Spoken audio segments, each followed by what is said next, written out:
Assalamualaikum teman-teman semuanya. Masih tetap istiqomah belajarnya? Insya Allah pastinya semangat dalam mencari ilmunya masih tetap terjaga ya. Alhamdulillah, dalam episode kali ini kita akan melanjutkan pembelajaran pada episode sebelumnya. Nah, kompetensi dasar yang akan kita capai adalah 3.1, menganalisis proses masuk dan perkembangan penjajahan bangsa Eropa, Portugis, Spanyol, Belanda, Inggris ke Indonesia. 4.1, mengolah informasi tentang proses dan perkembangan penjajahan bangsa Eropa, Portugis, Spanyol, Belanda, Inggris ke Indonesia dan menyajikannya dalam bentuk cerita sejarah. Oke, silakan disimak dengan baik ya.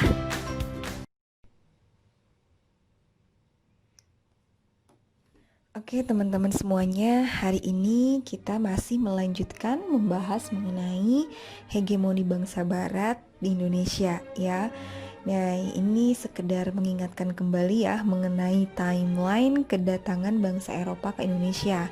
Yang kemarin kita sempat bahas itu kedatangan Portugis yang datang pada tahun 1511, kemudian juga nanti diikuti oleh Spanyol, kemudian Belanda, dan yang sempat kemarin kita bahas itu adalah mengenai kedatangan dan kekuasaan VOC ya pada tahun 1602 sampai ini salah ya tahun 1799 ya. Nah, yang sekarang kita akan bahas itu kekuasaan pengaruh Prancis, kemudian Inggris ya, dan juga nanti akhir dari kekuasaan Prancis dan Inggris di Indonesia.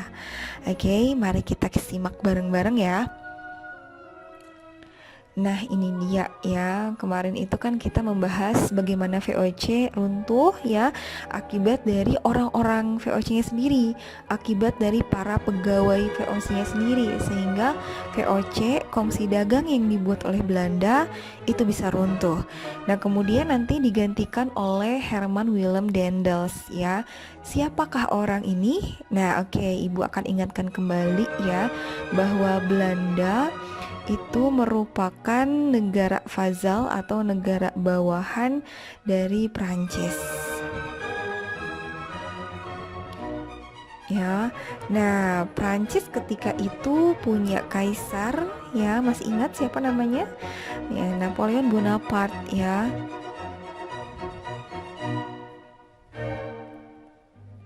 Nah, Kaisar Napoleon Bonaparte ini, dia itu nanti akan menjadikan Daendels itu sebagai gubernur, jenderal gubernur ya, gubernur jenderal Hindia Belanda.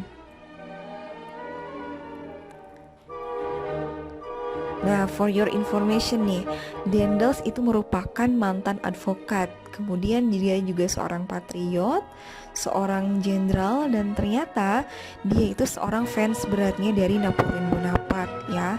Nah, ketika nanti Daendels ini berperan sebagai gubernur jenderal Hindia Belanda, maka nanti Indonesia itu di bawah pengaruh Prancis. Gitu ya. Nah, sekarang kita lihat tugas dari Daendels itu apa sih? Oke, yang pertama adalah mempertahankan Pulau Jawa dari serangan Inggris. Kemudian yang kedua adalah memperbaiki tanah jajahan dari segala aspek ya. Oke, kita bahas satu-satu. Yang pertama adalah mempertahankan Pulau Jawa dari serangan Inggris. Kenapa harus dipertahankan dari serangan Inggris? Karena di Eropa sendiri ketika itu terjadi konflik ya atau perang antara Prancis dengan Inggris. Sehingga Pulau Jawa itu harus dipertahankan dari serangan Inggris. Ya, nah salah satu kebijakan Daendels itu nanti dengan membuat jalan raya pos dari Anyer sampai Panarukan itu ya, yang jalannya itu kurang lebih sekitar 1000 km ya, dari Jawa Barat hingga Jawa Timur itu terbentang jalan raya pos gitu.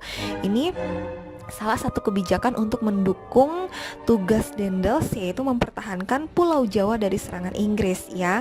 Dan nanti ini sebenarnya bukan hanya dia itu untuk militer saja ya. Jadi fungsinya itu yang pertama itu supaya para tentara ini dia bisa bergerak cepat.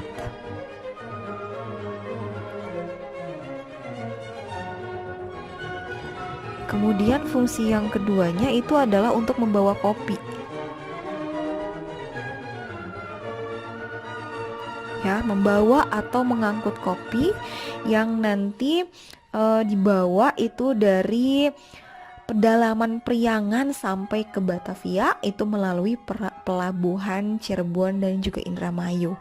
Nah, itu fungsi dari jalan raya pos Anyer sampai Panarukan ini ya, yang terbentang dari Jawa Barat hingga Jawa Timur ini. Kemudian yang kedua adalah memperbaiki tanah jajahan dari segala aspek. Nah, ini terutama di sini ya, segala aspeknya itu dia mengenai KKN ya, korupsi, kolusi dan nepotisme lah. Yang dilakukan oleh VOC sebelumnya itu ya, sehingga memang ini pun harus diperbaiki oleh pemerintahan Daendels ya. Nah, kita lihat sekarang kebijakan-kebijakan yang dilakukan oleh Daendels. Nih, ini adalah kebijakan-kebijakannya.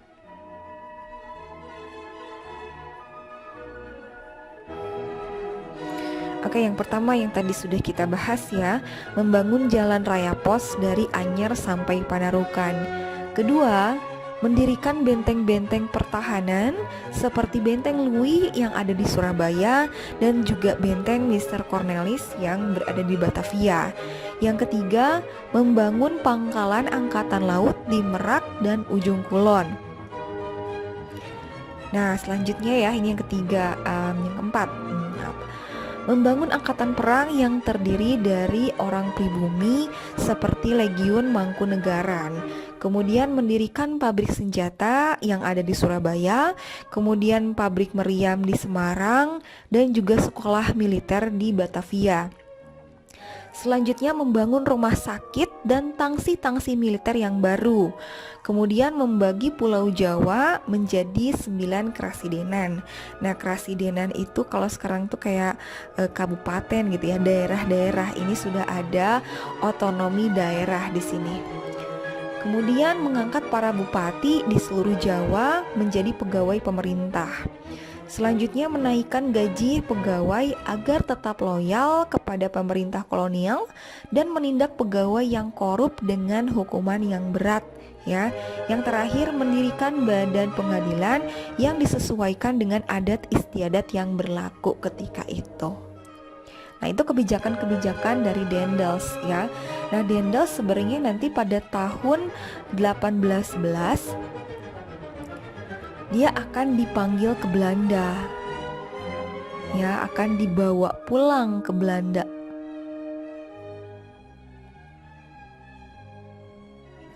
Nah, kenapa harus dipanggil ke Belanda, kemudian harus pulang ke Belanda dan masa pemerintahan Daendels ini berakhir? Di sini ada dua versi ya. Nah, versi pertama, di Eropa itu terjadi konflik ya antara Prancis dengan Rusia.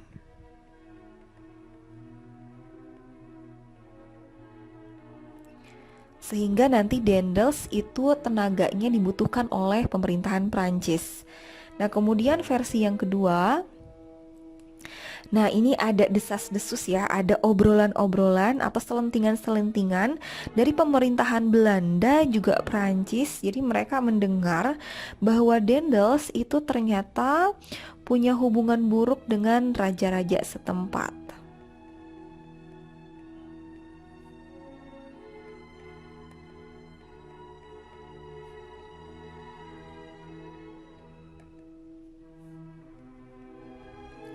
Nah, ternyata kondisi ini itu akan mengakibatkan atau akan memberikan dampak itu kerugian ya. Jadi merugikan sebenarnya bagi Belanda. Kenapa harus merugikan bagi Belanda?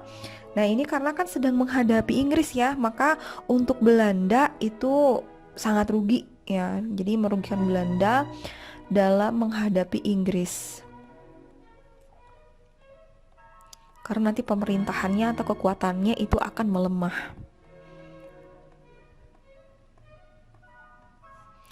Gitu ya, sehingga nanti ketika Daendels ini pulang ke Belanda, maka nanti digantikan oleh Jan Willem Janssens gitu kan. Ini dia sebenarnya nggak terlalu lama ya pemerintahannya, hanya berapa bulan gitu kan. Ini 20 Februari sampai 18 September, masih dalam satu waktu yang sama ya, tahun 1811. Nah, ini ketika pemerintahan Jansen ini dia akan berbeda dengan pemerintahan Daendels gitu. Kenapa berbeda? Karena ternyata Jawa gitu yang sebelumnya itu dipertahankan oleh Daendels, pada masa pemerintahan Jansen itu diserang habis-habisan oleh Inggris ya. Dia dapat serangan dari Inggris itu di sektor laut ya, dari sektor laut, kemudian juga dari sektor darat. Sehingga memang ini kelabakan ya ketika itu, karena memang pemerintahan Janssens itu tidak sekuat pemerintahan Daendels, sehingga nanti akibatnya adalah Janssens itu akan menyerah gitu ya, akan menyerah dengan nanti adanya perjanjian Tuntang.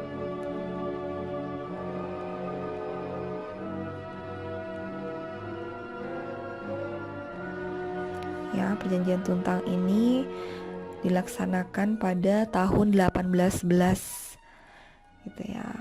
Oke.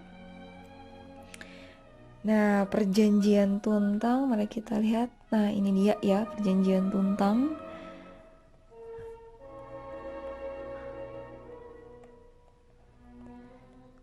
Nah, yang pertama itu Pulau Jawa dan koloni Belanda itu harus jatuh ke tangan Inggris. Kemudian yang kedua, semua tentara yang tadinya merupakan bagian dari pemerintahan Daendels ini menjadi tentara Inggris. Yang ketiga, orang-orang Belanda ini dapat dipekerjakan oleh Inggris gitu ya. Sehingga nanti ketika wilayah Hindia Belanda itu jatuh ke tangan Inggris, maka nanti Inggris akan mengutus Thomas Stamford Raffles gitu, yang nanti akan berkuasa di Hindia Belanda itu pada tahun 1811 sampai 1814 gitu ya. Nah, Raffles ini orang Inggris, sehingga memang akan berbeda pemerintahannya karena ini bukan sistem kolonialisme. Inggris itu dia punya sistem tersendiri yang namanya imperialisme, yang pada episode sebelumnya itu Ibu jelaskan perbedaan antara kolonialisme dan juga imperialisme, sehingga nanti kalian akan bisa membedakan secara jelas bagaimana perbedaan praktek kolonialisme dengan praktek imperialisme. Nah, Raffles dia itu nanti akan menerapkan asas liberal dia, yang nanti akan berbeda dengan yang dilakukan oleh pemerintahan sebelumnya. Nah, asas liberal yang dia terapkan itu ada 3 aspek. Yang pertama itu kebebasan.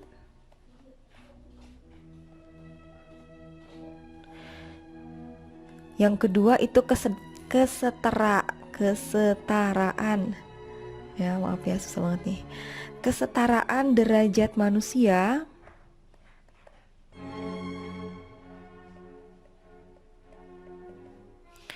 Kemudian yang ketiga itu supremasi hukum, atau istilah lainnya itu adalah penegakan hukum. Itu ya. Jadi ini prinsip atau asas yang dipegang oleh Raffles selama pemerintahannya di Indonesia. Nah, ini dia ya, ini kebijakan-kebijakan dari Raffles ketika dia memerintah Indonesia. Yang pertama itu menghapus kerja paksa dan melarang perdagangan budak, karena ternyata kerja paksa ini itu dilakukan di pemerintahan sebelumnya ya, terutama Daendels ketika membangun jalan raya pos sampai Panarukan itu terjadi kerja paksa di situ, karena memang rakyat itu dijadikan dijadikan orang-orang memang harus kerja ya, mereka dipaksa untuk kerja tapi tidak diberikan upah dengan semestinya itu, dan melarang perdagangan budak. Yang kedua, memberi kebebasan pada rakyat untuk menentukan tanaman yang ditanam. Itu ya, sebelumnya itu kan kebijakannya tuh harus ada tanaman-tanaman tertentu yang harus ditanam rakyat. Ini pada masa Raffles itu enggak ya, karena memang pemerintah itu hanya berkewajiban untuk membuat pasar saja gitu kan, untuk merangsang para petani menanam tanaman ekspor yang paling menguntungkan. Jadi tanamannya itu mah gimana petaninya aja. Yang ketiga, menghapus pajak hasil bumi dan sistem penyerahan wajib ya. Yang keempat, memperkenalkan sistem sewa tanah. Kemudian yang kelima, pemungutan pajak sewa tanah ini dilakukan per kepala. Sebelumnya itu kan pada masa VOC dia dikenal dengan pajak kolektif ya. Artinya tiap-tiap desa itu wajib menyerahkan pajak kepada VOC. Nah, pada masa Raffles, pajak merupakan kewajiban tiap-tiap orang, bukan seluruh desa. Yang keenam, bupati diangkat sebagai pegawai pemerintah dan jabatan yang diwariskan secara turun-temurun itu dihapus. Maka tidak ada lagi bupati yang dia terpilih atas dasar keturunan, gitu ya. Yang ketujuh, membagi Pulau Jawa menjadi 16 kerasidenan. Terakhir, membentuk sistem pemerintahan dan peradilan yang mengacu pada sistem yang dilaksanakan di Inggris. Itu ya. Dan sebenarnya unik banget nih Raffles itu ya. Jadi Raffles itu bukan sekedar dia itu seorang jenderal ya, seorang gubernur, tapi juga Raffles ini dia punya hobi dan bakat pribadi. Jadi dia itu suka banget untuk menyelidiki flora dan fauna yang ada di Nusantara. Kemudian juga dia suka banget meneliti peninggalan-peninggalan kuno kayak Candi Borobudur, kemudian juga Candi Prambanan. Dia juga suka banget sama sastra Jawa, serta banyak banget hal yang lainnya. Nah, dia juga bahkan belajar sendiri bahasa Melayu dan meneliti dokumen-dokumen sejarah Melayu yang mengilhami pencariannya akan Borobudur. Makanya nanti dia itu hasil penelitiannya itu akan dibukukan ya. Judul bukunya itu History of Java. Atau dalam bahasa Indonesianya yaitu Sejarah Jawa.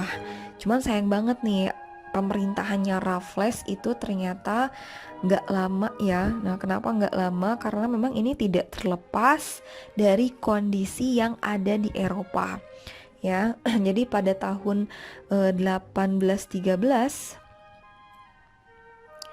nah di Eropa ini dia terjadi pertempuran Leipzig.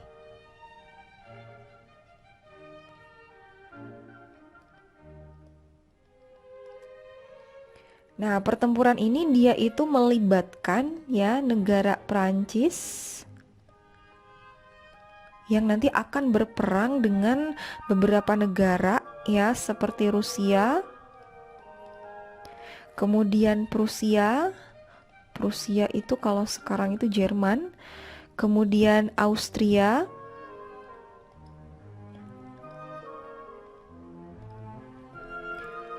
dan juga Swedia. Itu ya, jadi pertempuran ini ternyata pada akhirnya yang akan memenangkan pertempuran ini adalah kelompok Rusia, Prusia, Austria, dan juga Swedia. Sehingga nanti Prancis itu akan kalah. Nah, ternyata kekalahan Prancis ini dia akan memberikan dampak kepada Belanda gitu kan. Sebelumnya itu Belanda itu di bawah pengaruh Prancis.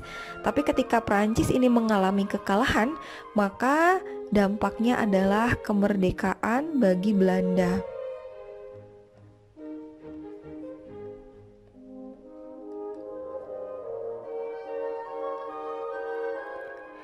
Nah, bagi Belanda sendiri sebenarnya ini merupakan kesempatan ya, kesempatan untuk mengambil daerah-daerah kekuasaannya, daerah bekas kekuasaannya di Nusantara yang ketika itu masih di bawah kekuasaan Inggris.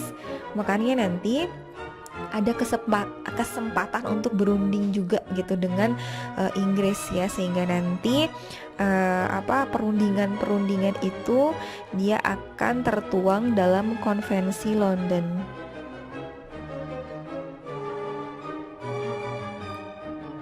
Nah, Konvensi London ini terjadi pada tahun 1814 ya, yang intinya adalah mengembalikan hak ke Belanda gitu kan, hak kekuasaan Belanda yang ada di Nusantara. Sehingga memang nanti Belanda akan kembali lagi ke Nusantara, dan juga nanti Raffles itu akan kembali ke negara asalnya. Nah, itulah materi untuk hari ini. Bagi kalian yang masih belum mengerti penjelasannya, bisa ditanyakan ya, bisa melewati email ataupun melewati personal chat. Gimana penjelasan materinya? Sudah pahamkah? Nah, dari episode kali ini kita belajar karakter-karakter pemimpin yang berbeda-beda. Silahkan ambil karakter pemimpin yang bijaksana dan bisa memberikan manfaat ya. Insya Allah kita ketemu lagi dalam episode selanjutnya. Wassalamualaikum warahmatullahi wabarakatuh.